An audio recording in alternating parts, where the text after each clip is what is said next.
Be my guest. Gas money. Yeah. So Mark, now that you've had a chance to watch the tape, really good. Your thoughts on the spring game? The defense is very impressive. How physical they played, how well they tackled.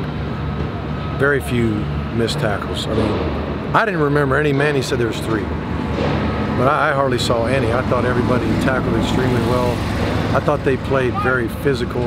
I thought they played discipline in their gaps and in their even corralling people that did break out. I mean, when a run began to break out, we were not winning in the perimeter blocking that we take so much pride in.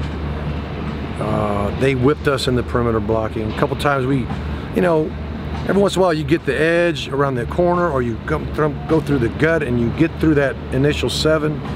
Now, are your receivers blocking and leaving just one guy for the back, and that wasn't happening enough. The times that we did break runs, we didn't block in the perimeter good enough to make one guy miss and go for a really long run. And that's a tribute to guys defending the block and shedding blocks and corralling the runner. I was really impressed with that. I was extremely impressed with Shaq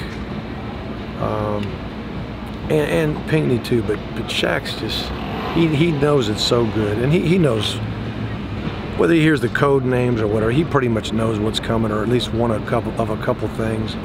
And then when the ball's snapping, he starts to see something develop. He's just a BB. He can go to where he's supposed to go so fast.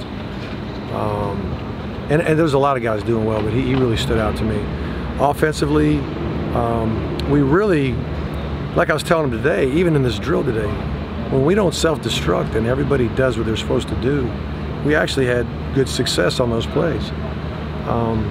And when you're playing 22 guys, 33 guys, that's gonna happen. You're gonna have some missed assignments, and you got some new guys and all that. So like I told him, I said in the fall, guess what, we'll play one unit.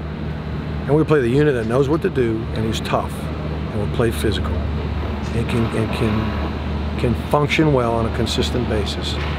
And so if that's 14 guys, then I'll go no huddle, and I'll go as slow as I gotta go. If that's 25 guys that are ready to rock and roll and play ball, then we may go with tempo and sub and get after it. But I'm only gonna play the guys, and we as a staff are only gonna play the guys we trust.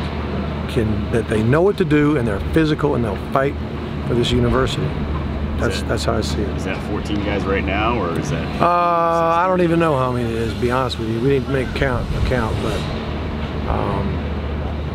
we got a good many, but it's not a bunch. It's not like we're right now. I'd be huddling. If that answers your question.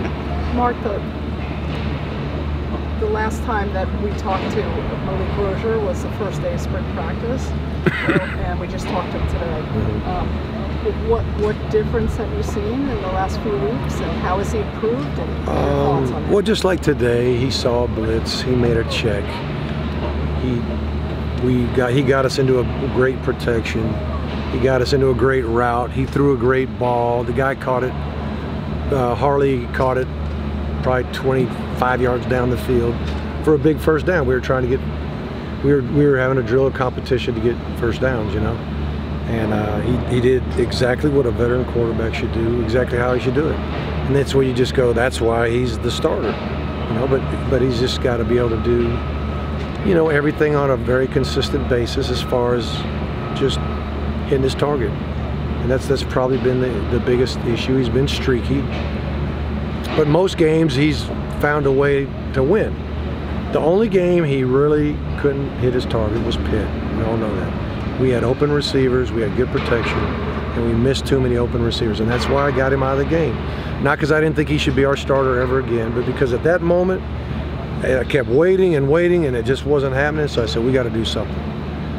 But after that, even the last 2 games, I'm not saying he was perfect, but we had line issues, If we weren't functioning well, it wasn't just a QB thing. One day, he struggled enough where I felt like, maybe Evan can give us a spark. But other than that, the guy's, he's a fierce competitor. And I'll say this too, a year ago, by the end of the year, Weldon and Nkosi, they're redshirt. Everybody knows it. There's no red shirts now. We got Jaron who could possibly, but You know, and I'm not even going to say that's going to happen, but those other guys, there's no way they will. So they'll be there competing the whole year long. And Malik, I just could tell you, for whatever reason, he functions better when he knows somebody's right behind him. He just functions better. He practices better. He focuses better. I mean, should it be that way? Probably not. I think it's true for everybody, but it probably, you know, shouldn't be that way for your quarterback. But that's how he's made up. So okay, we'll compete. And if we need to throw somebody else in there, we'll do it. Have you seen the development from him that you wanted in terms of the leadership? I know you guys wanted to be player-led. I like the fact that he knows, and everybody knows that he knows what to do.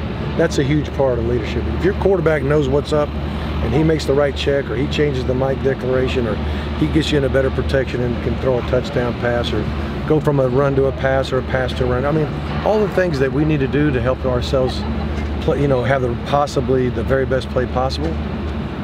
He can do all those things, and that shows leadership.